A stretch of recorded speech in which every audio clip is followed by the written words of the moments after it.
All right, so we're going to talk about email marketing secrets here directly for your physical therapy practice. We do millions and millions of emails a month for practices all over the US and Canada. So we get a lot of information on what works, what doesn't work.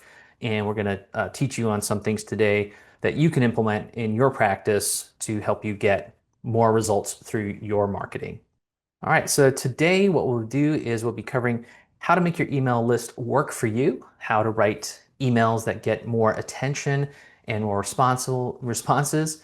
Examples, we'll go over some examples here today of emails that work to drive in repeat business and referrals, and how you can avoid common email marketing mistakes that cost you money. Email is actually quite a complicated subject. We think, hey, we just send an email and we'll send it out. But there is a lot of technology, a lot of processes that occur when you send an email out, and we got to make sure that that can get delivered. It's how people, respond. So there's part technical and there's part psychology to this, and we'll be going over some of that here today. So just quickly about me, I'm a licensed PT, owned and built a seven-figure PT practice, exited that in 2010. I've been 15 years as a private practice marketing expert and also the founder and CEO of Practice Promotions, and we help everybody from a single location practice up to our largest client is 220 plus location practice. So we help everybody in between that. So again, we're the most trusted physical therapy rehabilitation marketing agency in North America, and we work with over 1,200 clinics across the US and Canada. Last year, or actually this year, over the last year, we've generated 1.2 million leads for clinics across the US and Canada with a value of $1.2 billion in new patient lead value in the last year. So love what our team is doing for the industry, helping more PT and rehabilitation clinics connect with people in their community that can come to them first before having to go for medications and surgery. So we'll be covering this component here today. This is our overall market to grow strategy. Market to grow is about getting new patients. Market to hire is getting the best talent to come to your work for you in your clinic. And market to profit is how you can get more profitability out of your practice with marketing. So today we're going to focus on the patient marketing aspect of market to grow, and that's where emails really come into play with this.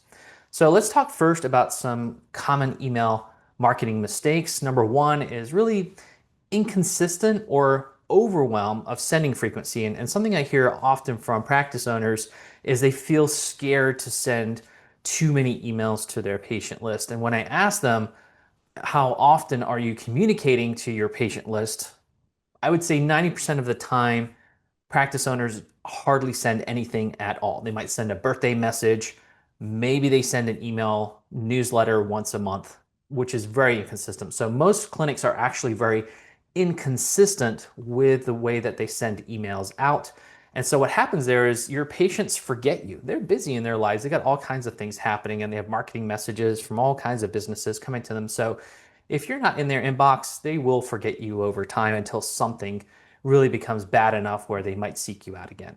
And then the opposite can be true too. If you do send too much, and this is pretty rare, but if you're sending like, 3 times a week, then you might get people to unsubscribe you.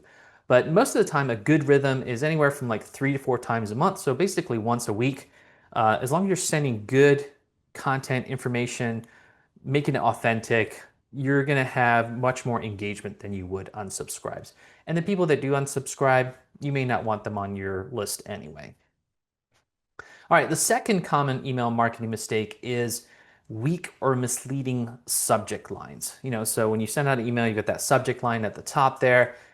80% of the work that you will do in writing an email is in that subject line. The whole point of it is that you got to get people to open your email. So it doesn't matter what you put in your message of your email, no one will ever read it if they don't get excited enough about the subject line to do something. So you got to spend the most amount of time in crafting your email in the subject line, and actually ChatGPT can help you out with some ideas on that too.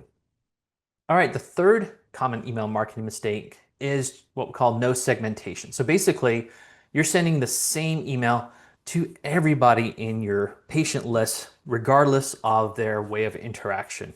And if they're a brand new patient, a new lead, or a past patient that came 2 years ago, they're getting everything the same. And then you're not even splitting it out, let's say you could split it out by insurance, you could split it out by body part. There's lots of different ways that you can segment your email list. And the more specific you can get with that, the more the messaging you can tailor to that particular list, and you're going to get more responses out of it. So you got to work on segmenting your list. Number four here is neglecting what we call your email list hygiene, right? And it's a funny term, but basically it means that you are continuing to email everybody in your list, regardless if they've ever opened your email. And that's a bad thing. We'll talk about that a little bit later. But bottom line is you want to make sure that the people's emails that you have in your list are the most up to date and they're actually interacting, they're actually opening your emails and even clicking on them. The better that becomes, the more you'll actually get into more people's inboxes. But if you don't do that, you'll actually get rejected out of people's inboxes by Gmail, by Yahoo, by Microsoft. So the other thing here too is not having an easy way for people to unsubscribe from your list that can punish you. And if it's not easy there for them to unsubscribe, people will mark you more as a spam. The more spam marks you have, that really hurts your ability to send emails and your sender reputation. All right, so let's talk about subject lines since that's such an important topic here when you're going to send out emails. The goal here is just make it short, right? People are not going to read a very long um, subject line. So you want to keep it about 40 to 60 characters on that. And the goal here is keep it benefit focused. Not so much about your practice, it's more about the patient who's reading this and what's going to get them excited, interested. It's got to be really benefit focused. The other thing that we have to consider here, one is the audience that we're writing to. So what can we write that's benefit focused? But we also have to be careful what words that we use so that we don't trigger the spam filters in different email servers, right? We've got Gmail, Yahoo, Microsoft. There's still AOL and Hotmail still around there. So even those have some degree. But things like the word guaranteed, the word free, the word pain, these you should not use within your subject line because that does trigger spam filters. Also, words like click here. So be careful about what you put in there, and there's more details online that you can quickly reference if you're, when you're writing your email.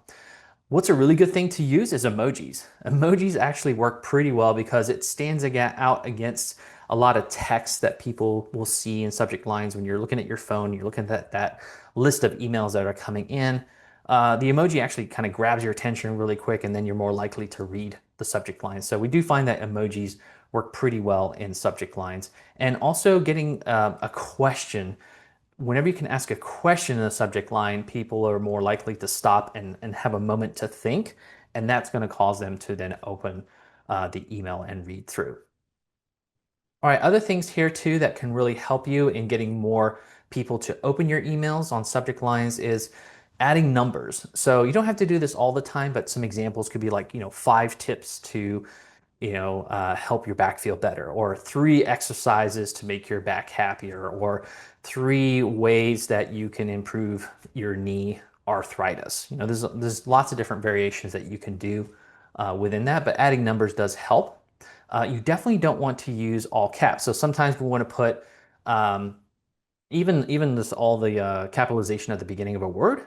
You don't necessarily have to do that. Usually lowercase works pretty good and keeps you out of spam filters. But if you have everything all caps, yeah, that's going to trigger some spam filters going on. And then you can use the ellipses, the dot, dot, dot at the end of that subject line, and subconsciously that prompts people to read on like we have here.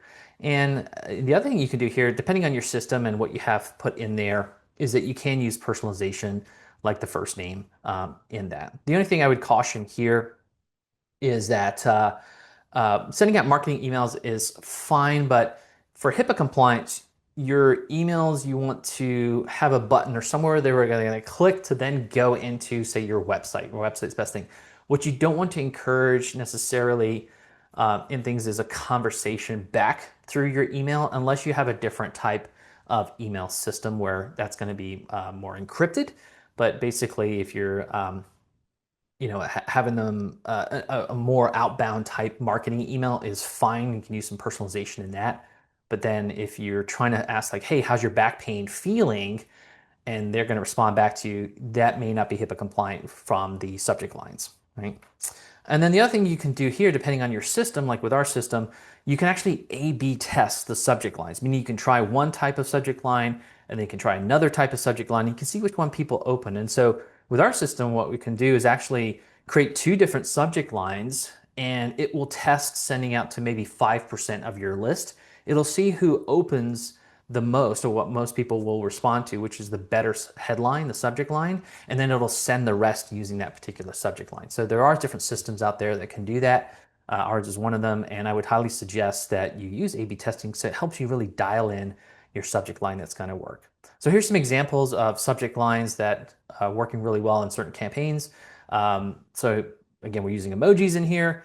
Is your warm-up game strong enough? 52% open rate on that. And again, just for some context here, in terms of open rate, typically if you are above a 20-25% open rate, that's good. And then click rate, 1 to 2%, right? So if you're getting that, you're okay, but the goal is, can you get that better? And so when you're getting up to like 50, 60, 70%, like that's phenomenal open rates on your emails. And so that, again, there's a lot of things that we'll go through here, like how to improve that. But the key things too are getting really people to engage with your emails.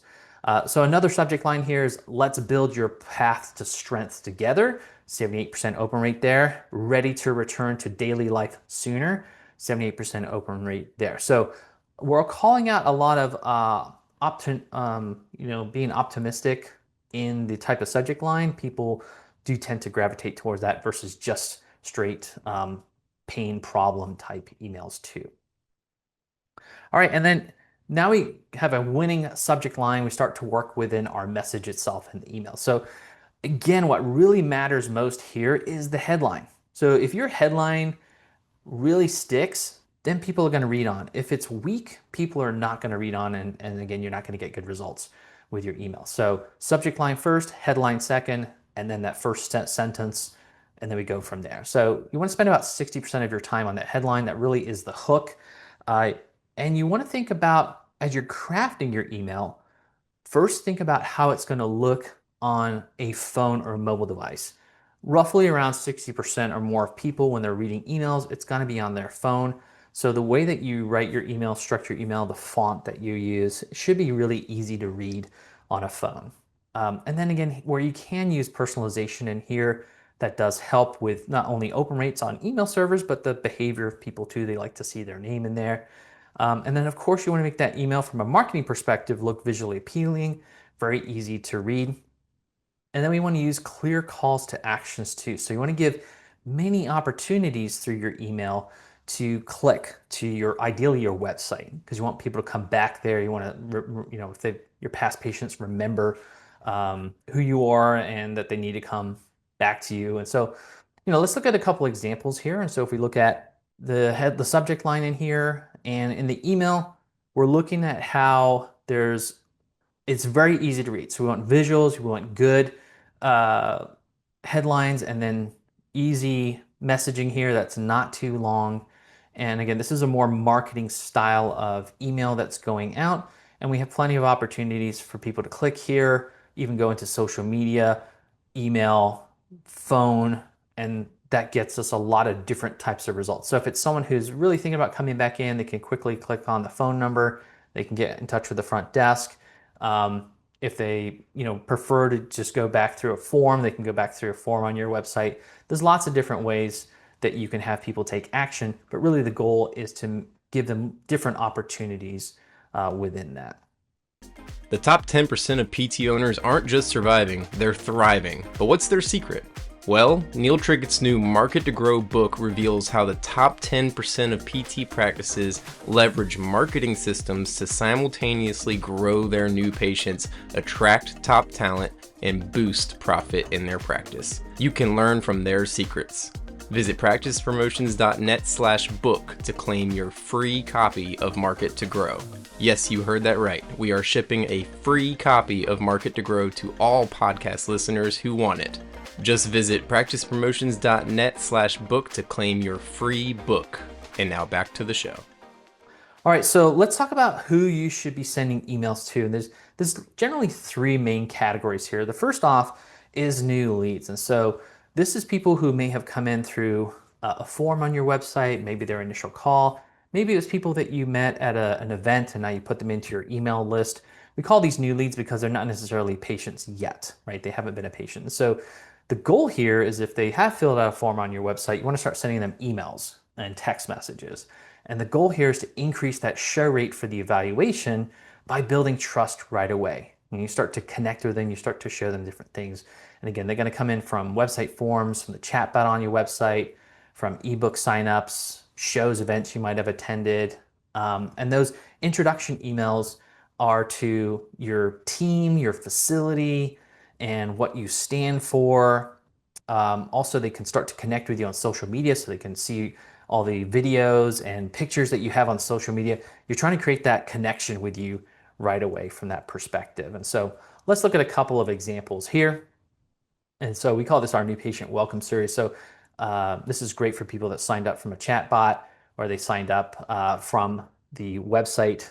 And so here, get them connected with you right away. Like what things do you need from them? Obviously forms, so they can get right to the forms, whether that's going to connect into the link for your EMR through forms or you have the forms on your website. Make it easy for them to do things beforehand so it's a great experience coming into your clinic. Get them to know about your team. Definitely share patient testimonials and success stories. That could even link to your Google reviews directly on your Google business profile. Lots of things that you can do there, but get them to start knowing you as a clinic and the people within your clinic. And that's going to cause people to be much more excited. Even if they have insurance questions, things like that, that your front desk has to handle, if they're much more invested in you prior to coming in, prior to those calls, they're going to be much more likely to want to do business with you.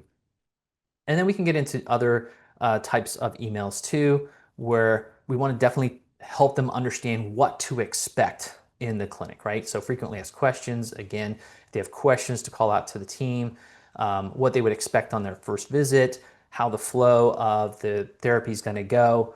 And so that kind of just backs up, has that pre-conversation before they even meet with the front desk, meet with the therapist. And then we want to talk to them about the journey, right? So it's not just showing up for that evaluation. We want to prep them, kind of pre-frame what it's going to be like to come in for therapy. You know, it's not something that's one and done. It takes commitment, it takes consistency. And so we want to talk about that in our email before they come in. So you can see here, we're kind of prepping them through the way through. And some of these emails will go out before, some of these emails will go out during their journey. And that's what we'll talk about here is that the second category, so we got new leads, second category is current patients. So again, this is people who are starting with you. They may be starting their evaluation.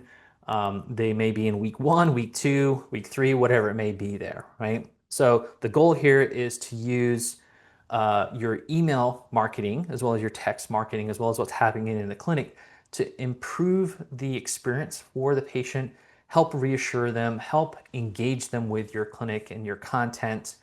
The whole focus here is on retention, following the plan of care.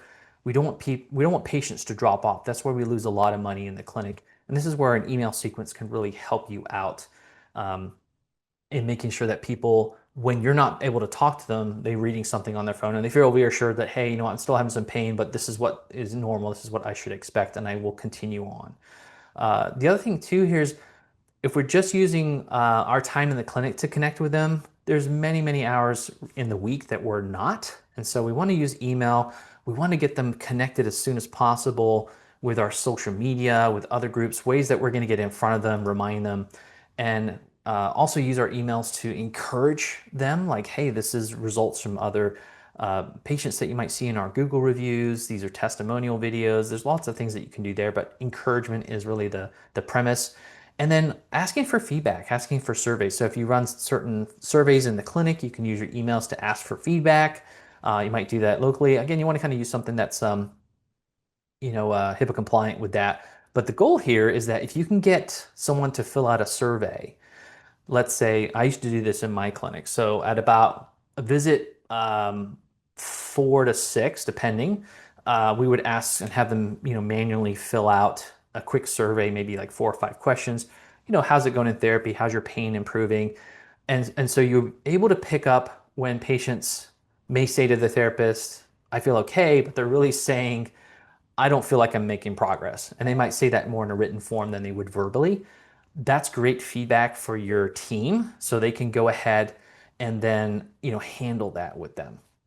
The other thing that you can do here with emails is asking for Google and Facebook reviews in conjunction with other software systems and asking manually within the clinic. This is sort of a backup, and you can use emails sent out during that phase to ask for Google and Facebook reviews. And then, of course, we want to ask for family and friend referrals. We should be asking in the clinic, but we can back that up with email, and then you can have a link to a certain page on your website so that they send an email out to a friend that they know, or like forward it to a friend that they know, and then that friend can click on that, fill it out, and then you could actually from that form get the contact information of the new person and contact them. But then they should also have a field of the referrer, right? So that you can thank the patient for the referral. Maybe there's an incentive there or something like that. All right, so our third category here, so we got new leads, current patients, and then this is one where a lot of clinics miss the boat. They don't really cultivate their past patient list. I always say that your gold mine is your patient list, and actually when you sell your practice, most of what you sell is what's called the goodwill. And the goodwill is actually the predictability of new business coming in. And if you have a very good size list of patients that you've treated that consistently can come back for care, that's very valuable. So we want to cultivate that, and a good way to do it is through email. Also, text messaging is great, but emails we can give a lot more information and visibility and kind of brand our clinic and market our clinic better. And if we look at most of the patients that come into our clinic, the majority of people are going to be between 30 years old and 70 years old. Yes, we've got some younger people. Yes, we've got some older people. But most of our clients, if you look at the percentage, is probably in that 30 to 70 year range. And most of those people grew up with using a lot of email. So they're used to going through their email account on a daily basis. And that's why email still works really well. But the goal here with sending to your past patients is to maintain that medical authority that you have, build upon it, keep showing yourselves as the experts in musculoskeletal or neurological care. And you want to be able to provide good, useful content to get them ideally back to your website. So this is where you can use blogs. This is where you can use your monthly newsletter embedded in your website. And that's going to get people repeatedly back to your website. Because we all know that people coming in for care, I'd always have the conversation with Mrs. Jones. Mrs. Jones, how's your knee doing? Oh, it's flared up again. Well, when did that start? 6 months ago. Why didn't you come back in for care? Oh, I thought it would go away on its own. So we got to prod our patients on a consistent basis because nobody really wants to come back for care or spend the money unless they really have to. So we have to prod them to take notice and do something about it. The other thing we can do here is keep that emotional connection. So showcase new team members, ideally, show your growth that you're having in your clinic, showcase continued education so that you're always trying to innovate and show what you're doing. And then you can have special offers in these emails, seasonal offers. So if you offer cash service lines, which you should be, you could have medically orientated gyms, you could have laser, you could have dry needling, you could have sports performance programs, you could have pelvic health therapy, and there's all kinds of things that you could have that may have an offer attached to them. A good thing to do here too for past patients is end of year deductible emails. So this is very powerful. It gets a lot of people back in, but some people may have used their benefits earlier in the year and they maybe have like 10 visits left over for PT. We remind them about that with emails. And then people are more likely to say, oh, I don't want to lose my benefits. Let me come back into PT and get that thing handled. Also, a great time of year is December and January, especially because people start thinking about their bodies. They want to be healthier after the holidays. So a new year, new you type email, get your benefits rolling here. That's a great thing to send out. You should be sending out a monthly newsletter. Here's an example of that monthly newsletter. We actually build it digitally within the website, and then we're driving people back here with email marketing. We're driving back here with social media marketing. So this is a great platform where we can use video on here. We can use visuals. We can talk about results that patients are receiving. We can give tips and advice, fun stuff in here too. Obviously highlighting key professionals in your clinic, So a monthly newsletter is absolutely critical to continuous marketing to your past patient list. And the beauty of having it on your website is that people are much more likely to start to engage with other things on your website and then call or request that appointment. So I would highly recommend you do a monthly newsletter, not just an email newsletter. Again, we want to make sure that we're using email to funnel people back to our website to take action. Other emails here, I'm just going to show you this example. I think I got it up here. Yeah, so up here, again, you can see celebrate National Physical Therapy Month. People are not aware of that, but now you made them aware of it. And then we have lots of different things for them to learn about, click on, move back. And we're talking about like why wait, get back to feeling your best. Go ahead and schedule that appointment or just learn more about it. This is something people may forward on easily to friends and family. And so if we look at some of the performance on some of these type of emails here are getting 75% open, which is insane. 25% clicks. So again, I remember I said that if you're getting a 1 to 2%, that's pretty good. These are getting 25%, 27% clicks within the email. So that is why you want to have multiple opportunities for people to click in here. So yeah, you want to have multiple opportunities here. Of course, birthday messages are key. You can tie that in with maybe cash offers you have in the clinic. We have lots of different types of emails to put through, custom emails, templated type emails here. This is what we do a lot for clinics too. We actually make it easy and do a whole custom email series on an ongoing basis. And I got like 700 plus different types of topics that we can work with. All right, so here's another thing is we've talked about obviously the way that we write emails, who we're going to send to it, why we would send to it at certain times. But here's the key thing, your email doesn't matter if it's never seen. And that's why we need to talk a little bit here about email deliverability. And that just basically means how is your email getting into inboxes and how can we get more of our emails into inboxes? And this is where you need to think also, not I'm just writing an email, I'm going to put something on constant contact and send that out. We need to think about email deliverability. And so you got to realize that this is a very complex system and it's very worthwhile to get professional help on this. It's something that we do for our clients. We spend a lot of time um, going through a series with them. If they haven't sent to their patient list, their email list in a long time, you can't just blast everything out there.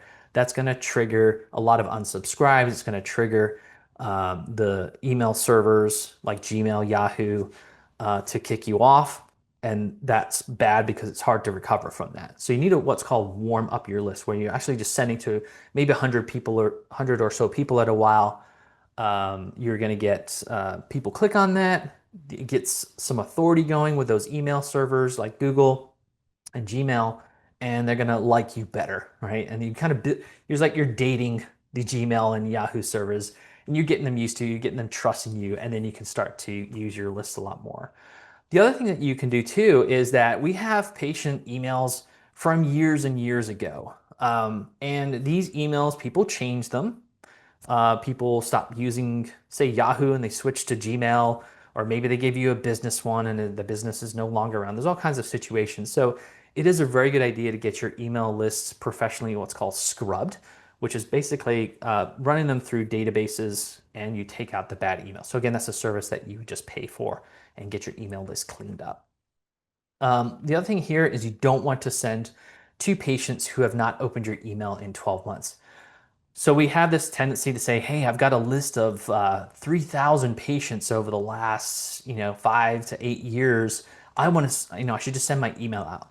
Well, again, if you send it to emails that are not valid or people never open your emails, Google is looking at all of that. Gmail's looking at that. Yahoo's looking at all that. AOL's looking through all of that. Hotmail's looking through that.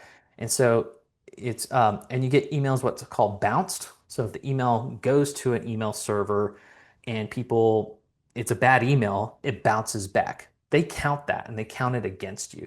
So you want to make sure that it's actually better to send to less people within your email list that are actually responding And the ones that never open your emails, never respond, they're bad emails, you stop sending to those people. You're going to get much better responses than trying to send to everybody. It seems counterintuitive, but it's really how the way it works. And so there's a couple of titles in here for these emails. If people have no activity in say 3 to 6 months, they're actually called a zombie. If they've never opened an email, they're called a ghost. And it's just kind of language in the email marketing world. So the key thing here is you're not only crafting a good email, but you need to protect your email sender reputation. And so there's systems that you can use. And again, this is where you probably want some professional help on it. But this is a system that we actually work with called SendGrid. And they're one of the big email senders. Again, we're sending out millions of emails for practices all over the US and Canada through this, but it allows our team to really dial in insights of how well emails are getting delivered to people's inboxes. And so you can have a lot of trackability with this. And what's really cool is being able to see for this clinic, for example, over the last 3 months, they've had 99.4% of their emails delivered, only 1% bounced or blocked. If you're 2% or over, you start to get really dinged by the email companies. And again, an average over all campaigns of almost 44% unique opens, and that has been increasing too. So having the right systems in place to make sure that your emails get into inboxes is critical. And so what does that do? Well, it impacts the results that you get into the clinic, how people are engaging. We can see here from this clinic that the blue out of 1,500 people coming back to their websites and activities on their newsletter pages, for example, over 1,200 of those on those newsletters and everything are coming from email marketing. And so we have a very high engagement rate, 75% there, and actually 9 leads for this clinic in the month just from their email marketing, right? So that's how powerful that can be. So just a recap here for you here. What you should be focusing on is how can I use email marketing more consistently in my practice? Definitely take the time to craft that subject line. That's where your results are going to come from. You want to make your emails easy to read on mobile devices, and you want to continuously send useful content to your past patient list. Definitely a monthly newsletter, ideally embedded on your website that you can drive people back to, blogs, and other types of relevant emails going out. And then the whole point of this is to really use email marketing to cultivate that relationship with your patients before they come in, during therapy, and then after therapy, years into the future, right? And that way we can get people showing up, we can get people continuing with their plan of care, and we can get people coming back for therapy and also sending their friends and family to us. And then we want to make sure that while we're doing this, we really protect our sender reputation and we work on our email deliverability to be seen and get your emails read. Also, other resources here. Don't forget to join our school.com membership site here. It's completely free, but we have tons of awesome training in here on how to get more new patients, how to attract top talent, how to improve profitability in your practice. All of our workshops are in here. We've got free cheat sheets for you. So tons of awesome resources for you in our school membership site, again, for owners. And if you haven't gotten it yet, definitely get our marketing kit. This has got tons of great information for you here. It's got our free Market to Grow strategy book, and we've got our social media calendar in here where you get tons of ideas on what to post on social media over the course of 2026. So definitely want to get that. That's free. You can go right to practicepromotions.net and request that kit. It'll be shipped to you at no cost. So if you want to go beyond the free resources that we have and really learn more about what we do here at Practice Promotions to help PT clinics grow, we want to help to take your practice to new heights. And if you need help with that, then really simply just schedule a free marketing strategy call with our marketing consultants. We'll go ahead and demo our industry leading PT marketing systems with you after we learn about your clinic and work together on what would be the ideal scene there and help you discover a plan that really works to achieve your practice goals. So again, just right on our website, you can book that strategy call, that strategy session. On this call, we're going to give you a live marketing evaluation, and we're going to do a competitor rundown. We're going to see how you stack up online against your competitors, and also where you have strengths, where you have weaknesses in your marketing. And we'll help you discover your biggest growth blockers and where there's big opportunities for you in your clinic and in your marketing. And we'll put together a custom marketing blueprint for you so you have a clear direction forward. And then you'll be able to discover our proven approach, which is really helping to get PT clinics more patients, profit, and also staff. So that's going to help you have a great 2026, and that next year can hold for you more consistency in new patients, clarity in what is working in your marketing. It's going to allow you to lower your patient acquisition cost. If you're a multi-location clinic, we help you lift underperforming locations so all of them can do much better. And we're going to help you gain more patient retention, more patient referrals, and more patients coming back, more reactivated patients. And through our market to hire systems, you'll also be able to attract top talent easier. We know how competitive it is in the PT marketing space to get physical therapists to come work for you. Just some quick case studies here. This is Pro Clinics, I think a 5-location practice in the New York area. You can see their growth with us over the last 5 years and new patients there, phenomenal results. This is Pro Tailored, 4-location practice in Indiana. Again, you can see their results with us over the last 5 years here and their patient visit growth.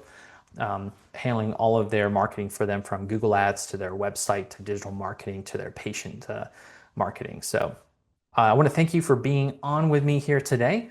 Our goal, as always, is our purpose and passion is really to help practice owners level up their marketing so they can succeed in improving more people's lives.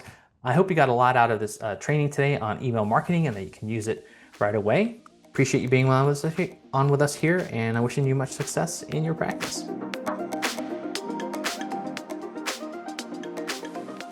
A free way for you to support our show is by leaving a 5-star rating and review on Apple Podcasts. It's a chance for you to tell us what you love about the show, and it helps others discover it as well. Just scroll down to ratings and review on your phone and click write a review. Thanks.